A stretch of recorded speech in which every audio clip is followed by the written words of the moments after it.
Buenos días, esto es Introducción a los Sistemas Operativos y en este vídeo vamos a ver el funcionamiento básico del sistema operativo. Para más información pueden consultar el material mostrado en la transparencia. ¿Cómo es el funcionamiento básico del ordenador? Bueno, pues para conocerlo primero vamos a empezar por describir los tres niveles principales del sistema operativo. El sistema operativo, que en principio hemos visto como una caja negra, por dentro tiene tres partes principales. El kernel es la parte que se encarga de ser el gestor de recursos y la máquina extendida que hemos visto en los vídeos anteriores. Por encima está la capa de servicios, que es la que permite implementar la interfaz del programador. Esa interfaz del programador normalmente vamos a tener un API que suele ser estándar, ya hemos visto de ejemplo POSIX, Win32, Win64, etcétera, etcétera.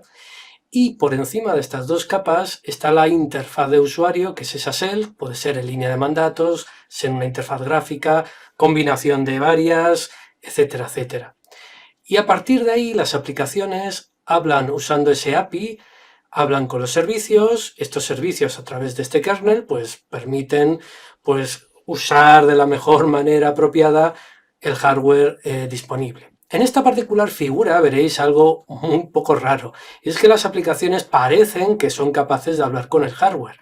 Bien, esto no debería ser así, debería de estar protegido el sistema operativo y no permitir esto. No obstante, los sistemas operativos de los años 80, como MS2 y como algunos iniciales, sí era posible para las aplicaciones acceder al hardware entero y poder acceder a toda la memoria, a distintos vectores de interrupción, cambiarlos, etcétera, etcétera. No es deseable, pero bueno, hay sistemas operativos que sí disponían de, yo no voy a decir si es un bug o una feature, pero que tenían este comportamiento que no es muy deseable para temas de seguridad. Bien, pues una vez que tenemos estas tres capas claras, la idea es que el sistema operativo vamos a verlo en tres escenarios, dos principalmente. El primero es durante el arranque. Ese escenario durante el arranque, lo que hace el sistema operativo, como se puede ver en las flechas, es inicializar y encender el hardware.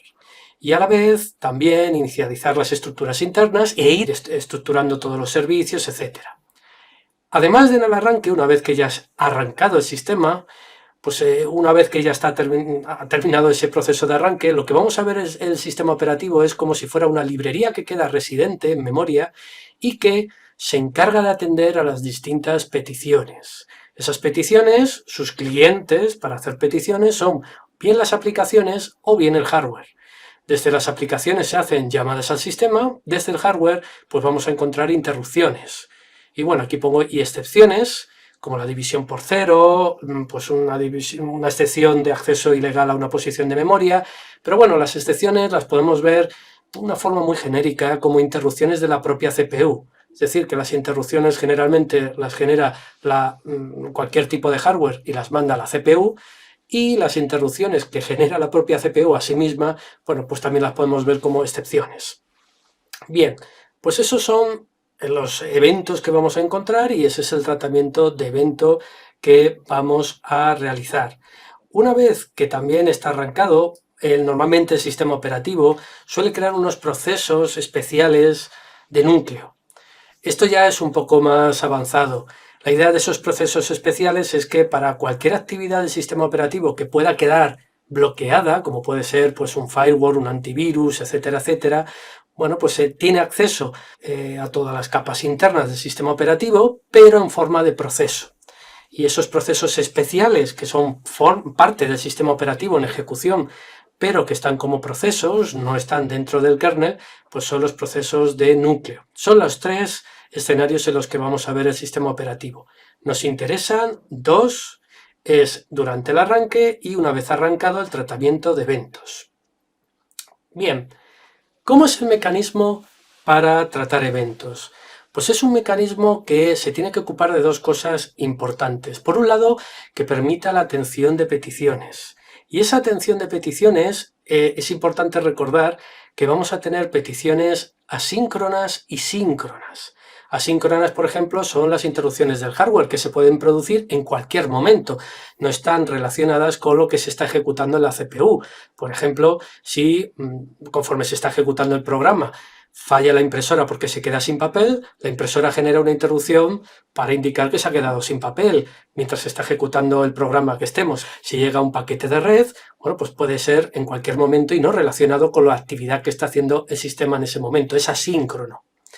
Mientras que vamos a tener otras peticiones que sí son síncronas. Pues por ejemplo las excepciones, si voy a dividir y resulta que voy a hacer una división de 0 entre 0, justo en ese momento se va a producir pues esa interrupción que va a ser síncrona.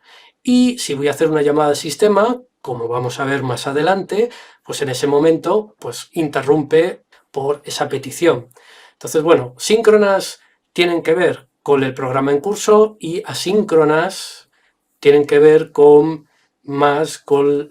pues, elementos que no tienen relación con el programa en curso.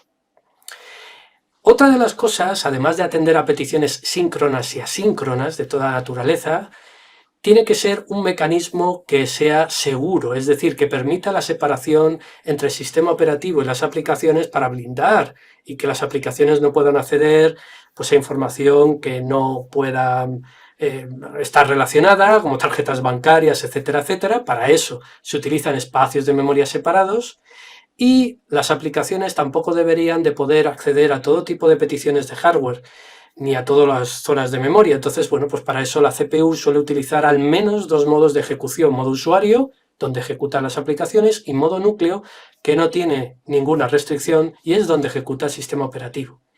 Bueno, pues tenemos que pensar en cómo va a ser ese mecanismo para atender ese tipo de peticiones y para realizar esa separación segura.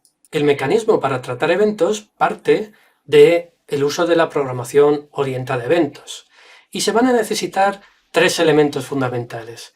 Al principio, si habéis estado trabajando con interfaces de usuario, pues esto os sonará bastante. Lo primero que haremos es relacionar cada posible evento con la función que lo va a tratar. Para eso, en el programa al principio, en la inicialización, lo que vamos a tener es cuando llegue el evento 1, ejecuta la función handler1, manejador 1. Lo segundo que vamos a necesitar es coger e implementar cada uno de estos eventos. Bien, vamos a tener por cada manejador una función con el código que lo implementa. Y el tercer elemento, que también es importante, es que vamos a usar variables globales para almacenar el estado, de manera que los manejadores de evento acceden a esas variables de estado para consultar cómo es el estado y actuar en consecuencia, o para modificar ese estado y actualizarlo. Por tanto, vamos a asociar a esos eventos su manejador, vamos a implementar esos manejadores y vamos a usar variables globales diferentes, pueden ser una, pueden ser variables diferentes, pues listas, colas, todo tipo de variables que podamos, de estructuras de datos que podamos usar como variables globales para mantener el estado y, bueno, pues a través de esos manejadores ir actualizándolo. Esta sería la idea de programación orientada a eventos. Y el sistema operativo, de hecho, está estructurado de esta manera, porque en el arranque lo que va a hacer es, además de inicializar el hardware y de preparar las estructuras de datos internas, es asociar a cada uno de los eventos una función del sistema operativo que lo trata. Y esas funciones están implementadas en el núcleo, en drivers, etcétera, etcétera, y utilizan variables globales pues, para ir llevando el estado del sistema.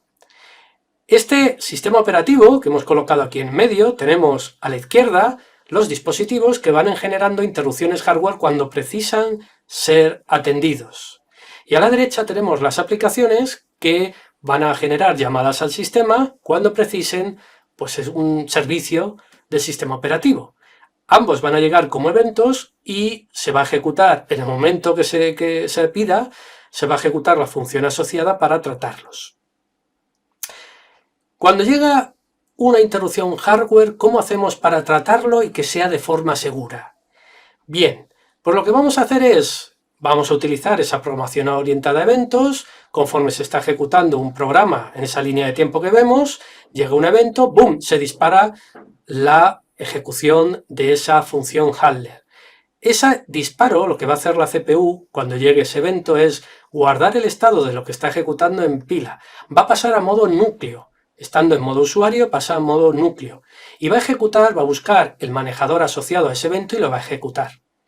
Cuando termine de ejecutarse, la última instrucción será una especie de return from event, ¿vale? Una especie de los que recordáis de MIPS, un JR$RA, un poco en esteroides, especial, que va a volver a donde estaba ejecutando.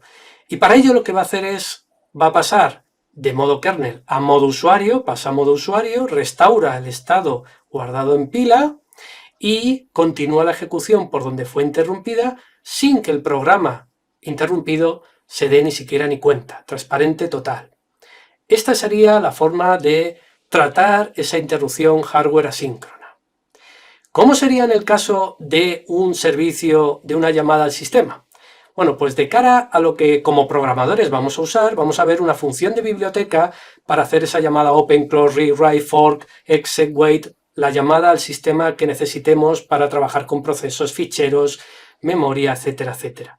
La vamos a ver como una función de biblioteca, pero esa función de biblioteca hace algo importante, empaqueta lo necesario para pedir al sistema operativo quiero poder acceder a un servicio. Y lo hace de una forma similar a como hemos visto anteriormente. Lo que va a hacer es, va a empaquetar todo, puede ser a través de memoria, puede ser a través de registros, el paso de parámetros al kernel, al sistema operativo, pues cada sistema operativo puede hacerlo de una forma distinta. Microsoft en Windows, pues normalmente lo suele hacer en pila. Linux lo suele hacer normalmente en registros, el paso de parámetros al sistema operativo. Y una vez que ha colocado los valores en registros o en pila, ejecuta una instrucción de ensamblador especial que podría ser ese syscall que veíamos en MIPS. Ese syscall provoca de forma parecida a lo que hemos visto antes para cuando llegaba una interrupción en la CPU, es decir, guarda el estado en pila, pasa a modo kernel, localiza el manejador y lo ejecuta. Es un evento generado con una instrucción de la CPU. En vez de ser que el hardware con una señal eléctrica pues mande una interrupción, en este caso la propia CPU parece generarse a sí mismo lo mismo, ¿vale? El mismo comportamiento con una instrucción de CPU especial. ¿Y qué hace cuando termine ese manejador? Pues lo mismo que hemos visto antes, ejecuta un RETI, un JR$RA especial, que lo que va a hacer es restaurar todo. Va a pasar a modo usuario, estando en modo kernel pasa a modo usuario, restaura el estado guardado en pila, en el syscall, y continúa la ejecución por donde fue interrumpida. Por tanto, lo que se va a utilizar de mecanismo va a ser lo mismo en interrupciones que en llamadas al sistema, y va a ser posible tratar ambos de forma síncrona y asíncrona y de forma segura, utilizando, pues como veis, un paso de parámetros que impide que los procesos accedan a memoria del kernel, ¿de acuerdo? Y que impide que pasen a modo kernel y ejecute el código del proceso, se ejecute en modo kernel. La idea de este paso, bueno, pues permite, como veis, ser un mecanismo que cumple los dos elementos que hemos visto antes. Por tanto, resume lo que hemos visto de ser un sistema orientado a eventos que permite ese trato de todo tipo de eventos y permite hacerlo de forma segura. Vamos a ver un ejemplo simplificado en el cual vamos a añadir a lo que hemos visto antes, vamos a añadir cómo es el flujo de eventos a lo largo del tiempo. Porque con este ejemplo lo que quiero es que veáis que las llamadas al sistema, las interrupciones y las excepciones no tienen por qué ser tres elementos totalmente dispersos que no tienen relación. Muchas veces están relacionados. Vamos a verlo con este ejemplo. Tenemos aquí, como podemos ver, un buffer de 1024 caracteres y la aplicación pide leer del descriptor de fichero FD un número de 1024 bytes, caracteres, y que esos 1024 se almacenen a partir de la dirección dada en buffer. Lo que vamos a hacer es generar esa llamada al sistema que hemos visto. Esa llamada al sistema va a provocar que dentro del sistema operativo en modo kernel se ejecute una rutina que se va a dar cuenta a lo mejor que no está en caché y que hay que pedir el bloque al disco duro. Se lo va a pedir al disco duro y al mismo tiempo pues va a ejecutar el proceso I+1 para aprovechar el tiempo que tarde el disco duro en servirse. Bueno, pues vamos a pasar a ejecutar este proceso I+1, que en este código, como veis, hace un bucle de incrementar X. Este 900 podría ser infinito. La cosa es que está utilizando la CPU de forma intensiva y, bueno, pues no se va a quedar bloqueado en principio. Pasado un tiempo, ese bloque que hemos pedido al disco duro, pues genera el disco duro una interrupción para decir, ha llegado.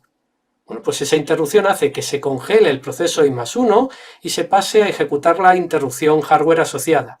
La interrupción hardware lo que va a hacer es lo crítico, que es copiar a RAM el bloque de disco y, bueno, deja como posible, tarea diferida, el que tiene que pasar el proceso I a listo para ejecutar, ya no está bloqueado, y, bueno, pues puede continuar la ejecución de PI+1, que era este proceso, o incluso volver al proceso PI, porque ya tiene el bloque que pidió y puede continuar su ejecución. Lo importante en este caso, atender la interrupción y copiar los datos en RAM para que no se pierda. No vaya a ser que llegue otro bloque y pues en la memoria interna del disco se pierda por cualquier motivo. No perder datos, ¿de acuerdo? Esa es la parte crítica de la interrupción hardware y la parte no crítica, bueno, pues es procesar esos datos que ya están en RAM y, bueno, pues mandárselo al proceso que sea y continuar con el proceso que sea. Bien, una vez que tengamos esto, bueno, pues podríamos en un momento determinado continuar con el proceso PI+1 y eventualmente pues podríamos volver al proceso PI. Imaginemos que volvemos al proceso PI y que en vez de pedir 1024 he pedido 2000, he pedido más que el tamaño que tengo en el buffer. Eso puede hacer que se sobreescriba memoria.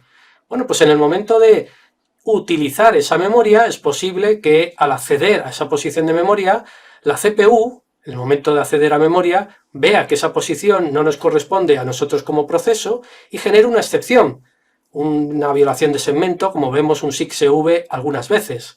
Bueno, pues esa violación de segmento provoca que se pare la ejecución, se vuelva a tratar ese evento y dentro del sistema operativo, pues si no está capturado por un depurador o por algún sistema parecido, pues es posible que esa excepción acabe terminando el proceso I. Y aquí, como podéis ver, tenemos relacionado a lo largo de la línea del tiempo 3 eventos llamados sistema, excepción e interrupción hardware. Y podéis ver cómo pues todos también tienen un poco de relación a lo largo del tiempo, cómo se van dando. Bien, con esto podemos repasar que hemos estado viendo que el sistema operativo está presente durante el arranque para inicializar el hardware e inicializar el software, y una vez que ya está arrancado, se queda residente atendiendo peticiones. Esas peticiones vienen como eventos, y esos eventos pueden ser asíncronos o síncronos, y en el tratamiento tiene que hacerlo de forma segura. ¿Cómo va a ser ese tratamiento? Pues vamos a hacerlo con una programación orientada a eventos, en la cual el sistema operativo durante el arranque indica para cada evento qué función se ha de ejecutar, y a la hora de ejecutarlo, lo que vamos a hacer es que cuando llegue un evento, la CPU se va a encargar de guardar el estado, pasar a modo kernel, localizar el manejador y ejecutarlo. Y la instrucción especial de vuelta se va a encargar de volver a pasar a modo usuario, restaurar el estado de pila y continuar como si no hubiera pasado nada. Y este mismo mecanismo orientado a eventos lo vamos a utilizar en las peticiones de servicio con una instrucción de ensamblador especial que es syscall aquí o sysenter, por ejemplo en el procesador compatible con Intel, y lo que va a hacer es lo mismo. Y con esto terminamos el funcionamiento básico del sistema operativo.